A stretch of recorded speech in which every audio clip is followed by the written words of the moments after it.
श्री मोहिबुल्ला। बिस्मिल्लाहिर्रहमानिर्रहीम।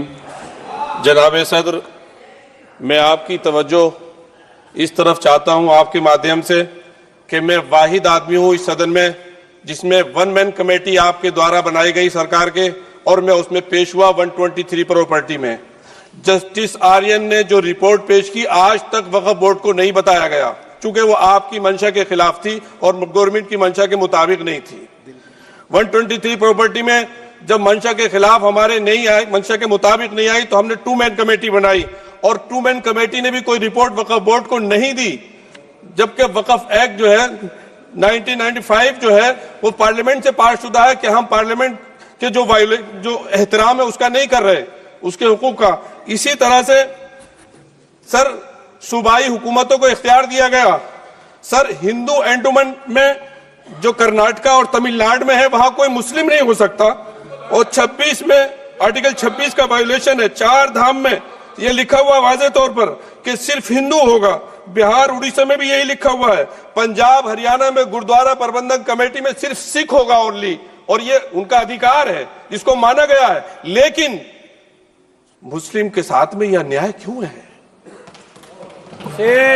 और सुन लीजिए सर मैं आपकी तवज्जो की चाहता हूं, दुनिया का सबसे पहला वक्फ खाने काबा मक्के में है।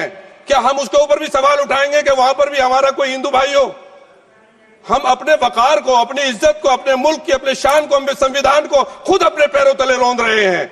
और वक्फ एक मुसलमानों का मजहबी अमल है, एक मजहबी फरीजा है। इससे उनको महरूम कॉन्स्टिट्यूशन के जरिए से भी कोई ताकत नहीं कर सकती। सर ये हम बहुत बड़ी गलती करने जा रहे हैं, जिसका खुमियाजा हमें अभी नहीं सदियों तक हम भुगतते रहेंगे, क्योंकि हम खुद अपने कॉन्स्टिट्यूशन को, संविधान को, उसकी पामाली कर रहे हैं। अगर हमें इस सिलसिले में मैंने सर पूरा मैंने उसको मध्यम से पढ़ा है, और मैंने पूरी 40 तरामीम जो उसमें गलत है उसको लिखकर जो है वो मैं लेकर आया हूं।